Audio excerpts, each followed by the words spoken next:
प्रभु, मेरे महल में भव्य भोज का आयोजन है, कृपया पधारें। कैलाश की दिव्यता देखकर भी कुबेर के मन का अहंकार कम नहीं हुआ। शिव बोले, कुबेर, मैं तो तपस्वी हूं, भोग मेरी प्रकृति नहीं। कुबेर ने बार बार आग्रह किया क्योंकि वह चाहता था कि शिव भी उसका वैभव देखें। तब शिव जी ने सोचा, कुबेर को एक ऐसी सीख मिलनी चाहिए जो उसका अहंकार तोड़ दे। शिव बोले, मैं नहीं आ पाऊंगा, पर तुम मेरे पुत्र गणेश का सत्कार करना। कुबेर ये सुनकर बहुत खुश हुआ। सोचा, एक छोटा बच्चा, ये तो बहुत आसान है।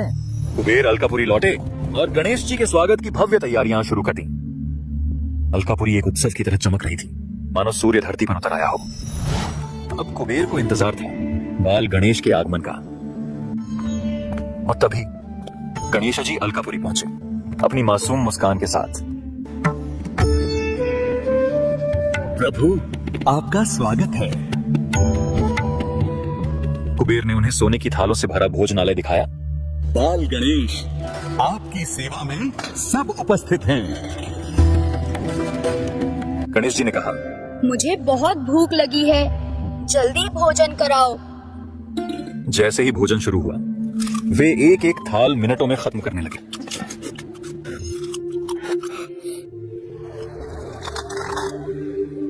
कुबेर आश्चर्य में थे, इतनी तेज जी, यह तो साधारण भूख नहीं। गणेश जी ने सैकड़ों थालियां खत्म कर दी और बोले, और लाओ।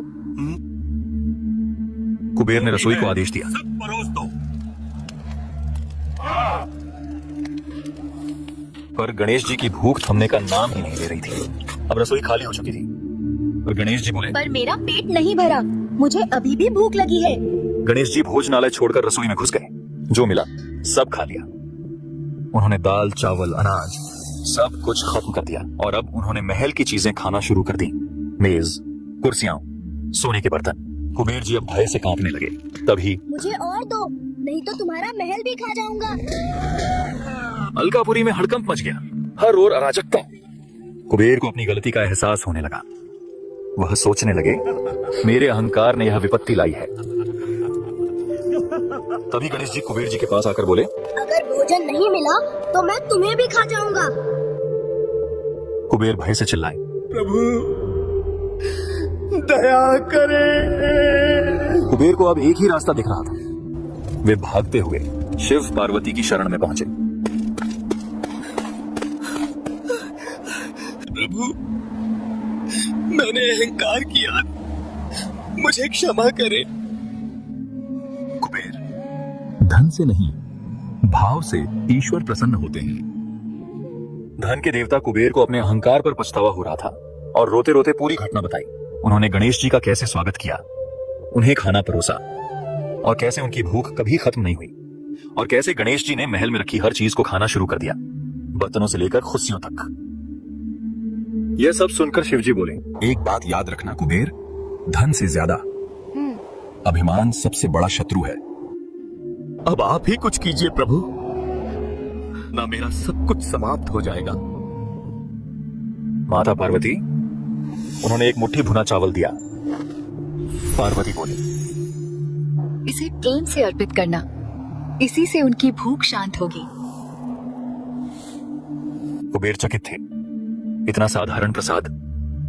शिव बोले, कुबेर, सरलता में ही सच्ची भक्ति है। कुबेर प्रसाद लेकर अलकापुरी लौटने लगे।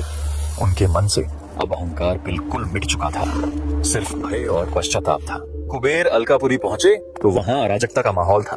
गणेश जी अब भी भूखे थे। कुबेर गणेश जी के सामने गए। प्रभु, ये साधारण प्रसाद है, प्रेम से अर्पित करता हूँ। गणेश जी ने वह लाई स्वीकार की और आश्चर्य, उनकी अनंत भूख तत्काल शांत हो गई। गणेश जी बोले, कुबेर, सच्चा अर्पण हृदय से होता है, सोने की थाली से नहीं। अब मैं समझ गया, प्रदर्शन भक्ति नहीं है, बल्कि एक अहंकार है। अलकापुरी के लोग भी इस बदलाव को देखकर भावुक हो उठे और गणेश जी ने कुबेर को आशीर्वाद दिया। अब तुम धन के रक्षक हो कुबेर, मालिक नहीं। और ये बात हमेशा याद रखना। मैं धन का उपयोग दूसरों के हित में और दान कार्यों में ही करूंगा। कुबेर ने प्रण लिया, अहंकार अहंकार टूट चुका था। अब बस विनम्रता बची थी। गणेश जी मुस्कुराए। अब तुमने सच्चा धन पा लिया। कहानी का सार यही है, भक्ति का मूल्य भाव में है, बाहरी आडंबर में नहीं। कुबेर ने सीखा, धन सीमित है पर इच्छा असीमित होती है।